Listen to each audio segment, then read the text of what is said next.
good news, no? Doon na solusyon sa problema sa atong mga kaigsuunan, labi na sa mga luunanon, sa ato sa mga kaigsuunan nga mga bisitas, lain-lain nga mga lugar sa Bohol o lain-lain nga dapit sa tibuok Pilipinas nga mo dunggo diri sa Katagbakan International Cruise Port, no? Luon International Cruise Port diin kay numduman nga sa miaging mga April 17, no? Dunay atong gitubag ang maong reklamo sa ato ang mga kaigsuunan nga mga kining dugay na karabisita na to diha kita may gukdon sa mga pasahero, ingon sab sa mga drivers nga unsa gyoy ato ang aksyon on behalf sa lungsod kini laging nagkakalat nga mga basura diha mismo sa Luon Port Road, paingon na diha mismo sa International Cruise Port. Unya nani sa miaging mga duha ka semana ang mga barangay officials may reklamo na to nga wa tay klaro diha nga butanganan sa atong mga basura, no? So out of that nining puntuha atong giampo og gitubag na to in kay since the owner nining tanan mao mang katawhan nga mga luunanons. So atong gitubag giampo nga hopefully tagaanig solusyon. Congratulations sa atong talahurong mayor Pedro Literatos Jr. Din gipatawag kita sa office kaganiha, and then uban sab sa ato ang municipal administrator Dr. Lloyd Lopez, no, kanhi mayor for free terms, no, o kanhi vice mayor for free terms karon municipal administrator, o gingon sab sa ato ang solid waste in charge, no, si Roy Roferos, no, o gingon man sab si ang ato ang HR, no, ang deputy si Ma'am Zel, o sa kining ISO, no, international standard, no, doon natay ang Luon sakop na sa ISO, and of course we are adapting the ISO system of solving the problems, instant automatic yun action agad sa pagsulbad sa mga problema. So niya na solusyon sa problema because there is no community without a problem. It's an admitted fact nga naagi problema. So ato gyud dawaton sa dakong pagpaubos. Because a person who does not accept a problem, there is no chance for improvement. And in every problem, there is a cause. And that cause is the root problem. And in solving the problem, you have to go through the root cause of the problem. So nining puntuha karon nakita nga gipadayag man sa tuang igsuon nga dili gyud na sa iyaha nga functions, o dili igo lang sa pag para may bawo pod ning atong nga kaigsuunan. And we believe nga because in other LGUs kana gud diha within gyud na si one office. So kaganiha gitin-aw gyud gitataw niya nga it's not within his function. Ang trabaho ra is kung duna nay mga gisud sa basura, ang trabaho ra sa maong buhatan maurang pag deliver, pag pick up ug pag deliver na, no, ngadto na sa husto nga pag asa ipaingon kining ihang kining nagkadaiya nga mga basura. So the main problem karon is do natay maunay ang problema tulo ka stages para makita nato ang solusyon, no? Dili lamang sa Katagbakan kundi dili lamang sa Minteryo, bisan asang lugar public ug ngadto sab sa ato mga panimalay, no, ngadto na sa bisan asa kay this is educational, pinaka importante kini, no. Now number one is proper placement sa mga basura. Doon na magudnay upat ka mga sudlanan. So applicable kini sa tanan nga mga buildings, tanan nga mga balay, tanan nga mga purok, tanan nga mga barangay halls, tanan nga mga kapilya, tanan nga mga basketball courts, tanan nga mga simbahan, tanan nga mga areas naa jud ning upat ka mga basura. Now, ato ning ipatinaw tungod kay bisan asa ta ang kanunay gyud nilang itumbok nga ang sanggunian walay nahimo, which is wrong. Because in fairness of the sangguniang bayan, hilabihan na kadaghang ordinansa nga napasar sa sangguniang bayan in order to solve this problem. In fact, naa na tay Integrated Solid Waste Management Ordinance long years ago. The Sangguniang Bayan has passed it, enacted such ordinance.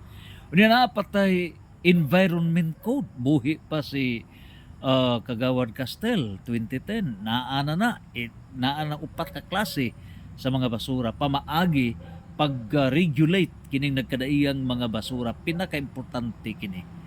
Unya gawas pa niya na napakitay napagani na sa Health and Sanitation Code. Unya naapa ka na sa General Welfare Code. Ilabihan kadaghan. Yan napay portion diha sa disaster, no? And dapat diha unsaon pag-regulate ang takapugan ning nagkadaiya, i-mitigate kining nagkadaiya nga mga panghitabo sa atong katilingban. So, insofar as the number of ordinances nga naghatag og solusyon nining nagkadaiya nga mga basura, hilabihan kadaghan. Now, legislation is different from execution. Ang legislation, problem solving, paghimog pamaagi, pinaagi sa ordinansa, balaod, dugay. So, ang ato ni ini, gikan sa sangguniang bayan, ang mga ordinansa ipasa na sa executive through the mayor ug ang mayor direct na kana ngadto sa mga executive mga offices nga mao'y mopatuman sa mga ordinansa. Nan karon gitin-aw usab sa maong buhatan sa solid waste nga dili ilahang role, no, ang pagpahimutang nining magkadaiya nga mga basura etc.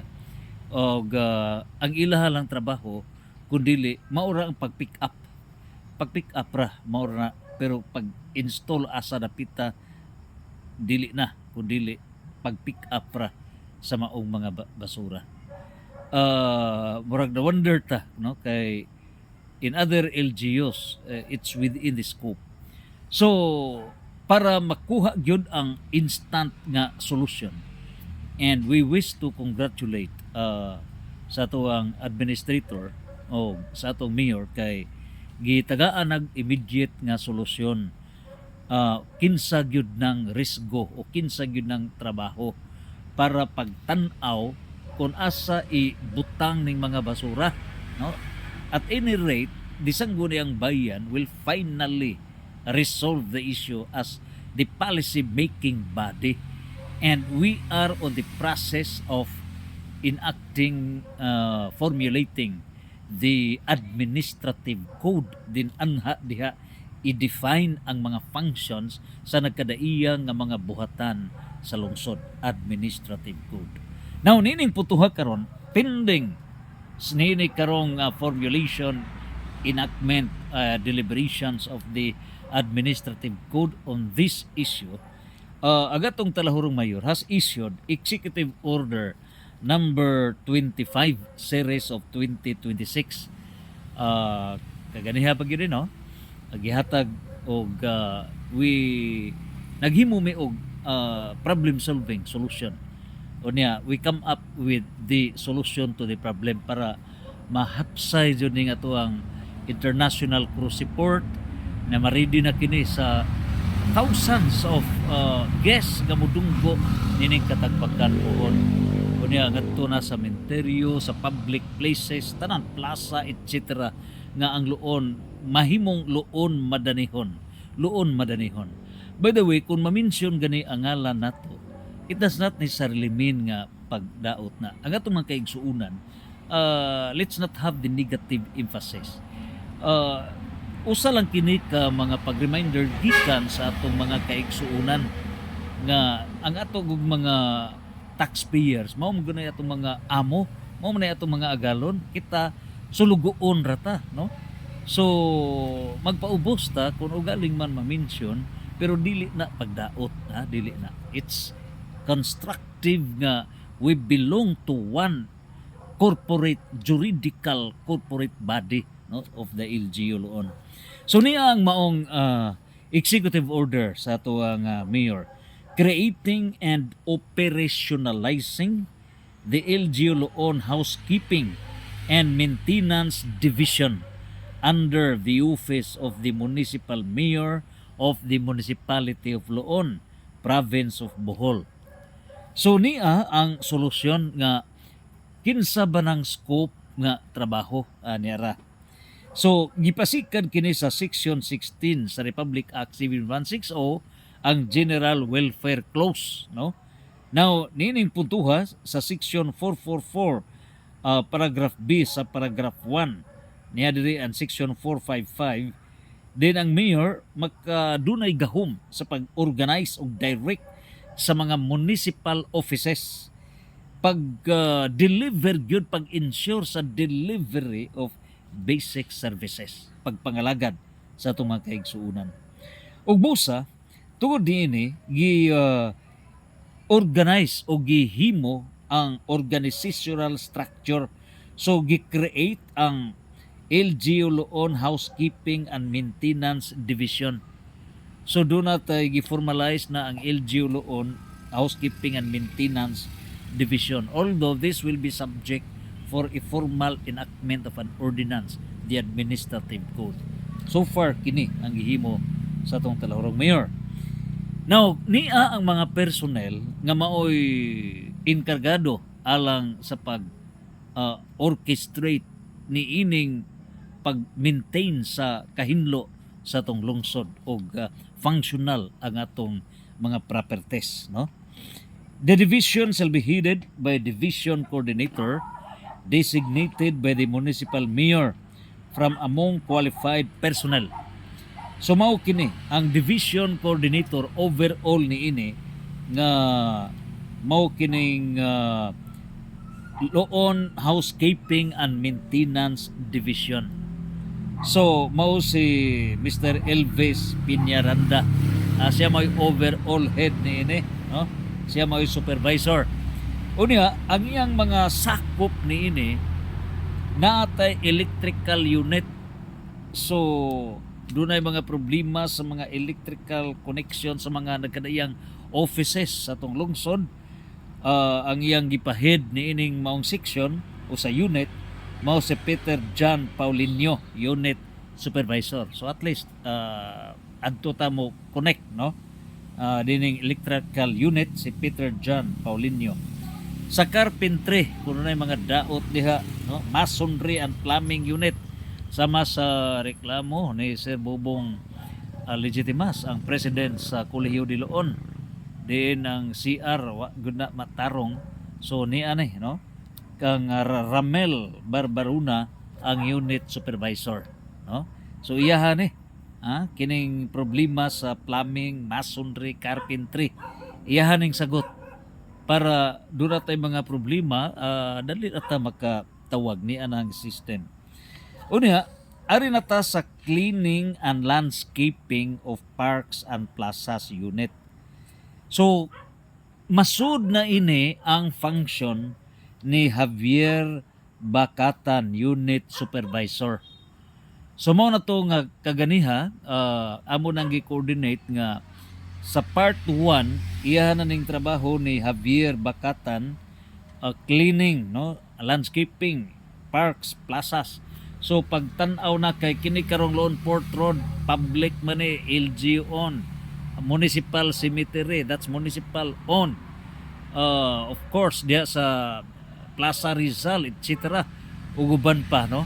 So kini under ni kang Javier Bacatan. So iha nang pag tan-aw, no, naa ba ning mga basura ini, no, etc. Unya part 2 na come in na si Sir Roy sa Solid Waste, din mao nay pag-pick up.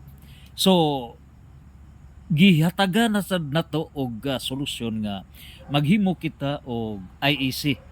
So tawagon ang mga kapitan, tawagon ang mga in charge, no, sa mga barangays on environmental aspect labi na sa cleanliness para sa usa ka orientation.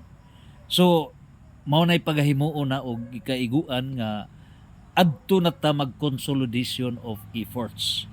So nining puntuha karon ang paghimo sa luon madanihon. Tinuod gyud nga madanihon, limpyo nga luon, hapsay nga luon, systematic nga luon. Kay una gyud nga mudunggo nga mga tawo, matan-aw man gyud na hinlo ba na. Matan-aw man na sa mga bisita kay kung tan-aw nila systematic ang atong pamaagi, luon is ISO accredited. So that would be inconsistent nga nag-ingon tag ISO pero sa paligid hugaw, it's not ISO. It's not. Mao na nga para conformity ta sa international standard organization. Mao na nga hopefully mahimo na tang functional ni ini. So naa nay himuon nga mga one day kasabutan na nga one day nga seminar ni ana para gyud for the purpose of thorough implementation of ordinances on solid waste management. So mao na kana no. So daghan tag mga ordinansa na ipa-implement na nining pantuha. Now dini because we have seen no sa pag-utingkay na, and I am also researching with the other LGUs of the Philippines. 82 provinces, 149 cities, 1,467 ka mga municipalities, downward to the 42,027 barangays, whole Philippines. So nining puntuha karon, usa kini ka dili ta ka panghunaw because we belong to one corporate body. So ato ni tanan og kini lang may una sa nga gitutukan insofar as the implementation of all the codes and ordinances of the local government unit of Loon. So niining puntuha karon sa supply management niini mao na pinakaaktibo, I believe ko ini no, brother si Joji no, Joseph Bon Bandala. So far he should be awarded most outstanding kay grabe ni text ka nako nga mao ni automatic gyud na do nagay output, grabe ni. Hopefully ang atong mga kaigsunan nga mga empleyado sama ni Joseph Bon Joji no Bandala nga grabe ni ka performing person, very performing. So congratulations, you should be promoted puhon, you are a model. Now nining puntuha karon, mao kini ang gidayag. So naa na diha ang atong in charge na sulbad na nato kay si Administrator Lloyd Lopez mipasalig og ato na sad nga gi-coordinate ang atong budget officer sa Ma'am Sheila Castroho nga mag-supplemental budget ni kay mupalit jud ta og i-priority palit nato kining mga basura kay lisura mo gasto tagdagko nga magagasto mga kalingawan etc. Pero here comes the basic, very elementary basic, wa jud kapalit basura pagkabarato ra na. Basin unya nakita na to sa feedback dire, dunay miingon nga palitin na lang og basura og dugay pa. Hopefully makapanalangin ta taguwat sa naman tag pangita ni ining mga basura no para lang malimpyo. In other words, we wish to emphasize nga ma-public o ma-private ato nang tinabangay. Ato nang tinabangay. So dili ikasubo kung galing man matawag ang atong atensyon kay we are not all perfect but God intends imperfect to join with another imperfect in order for the imperfect to become perfect. So negative times negative equals positive. So kita nga imperfect, then ang atong kauban imperfect, mag-uban ang mga imperfect, and out of the imperfection, out of the error, here comes the learning experience, and that learning experience would lead us to a genuine success. So ato maguntan-awon ba kini bang example Singapore. kining Singapore nagpa-adapt man na sa Malaysia. Kay lagi pordoy jamo ang Singapore. Kung itandi ang Singapore sa Bohol, it's mga ikaunom na pilo-pilo ang Singapore itandi sa gidakon sa Bohol, hilibihan kadako ang Bohol. Unya nahitabo nga wala na mga resources, wala mga rice, wala kay swamp kining katubigan lang wala. So neglected ang Singapore. Here comes Lee Kuan Yew. Nagibuhian sila sagop sila sa Malaysia, gibuhian sila nga ayaw na din namin ninyo. So naguol ang mga taga Singaporean. So bibarog sila and out of their failure and frustrations na challenge sila nga mubarog ta. Here comes now Singapore is top sa economy sa tibuok kalibutan. Ikaunom ra na ang gidakon sa kagamyon sa Singapore tandi sa Bohol, and itap nga no milig-on sila out of their failures, out of their frustrations, tindog sila. So naatay mga failure dako nagbasihanan mubarog ta because we are paid by the government. So mo nang it's a challenge for us. Kay ISO naman dili pwede nga mulapas pag pila ka tuig, mulapas og pila ka buwan, way solusyon sa problema. Wow. And the Sangguniang Bayan had already enacted several ordinances. So now the ball of responsibility is being passed to the executive. So mao na nga under the leadership ni Vice Mayor George Marapaw, per coordination with the ISO Sir Mark Lugay, ninigigayon na karon in aid of legislation sa legislative tracking. Mao na nga mupahigayon na sa Sangguniang Bayan of legislative tracking para pagtan-aw sa matag office how far are they implementing or integrating into the IPCR, individual performance rating, no, sa review sa karausa kay matag empleyado asa na integrate ba ang mga functions gikan sa mga ordinansa. So mao na sad nay phase 3 nga paghimuon na puhon sa ISO, no, humana i-assess ang tanan. So mao na nga pasok na ang tanan nga mga ordinances para nining putuha harmonious implementation na, because nakita nga hilabihan kadaghang mga ordinances nga wa gyud in taon daw nahikatulog nga wa mapatuman. Mao na nga karon nga with the active role sa atong administrator, former mayor, former vice mayor Lloyd Lopez, naanatay executive legislative council para hipnoon na kay si Mayor Litratos, former floor leader sa Sangguniang Bayan, niya si Administrator Lloyd Lopez, former Vice Mayor of the Sangguniang Bayan. So expert na sila sa mga ordinances nga dapat ipatuman gyud, no. And June 22 mao na usab ang Foundation Day sa Luon. So nining puntuha karon naa na ang solusyon. So we will work together. Luon, Madanihon, Santos, Santos, Santos, Fiat.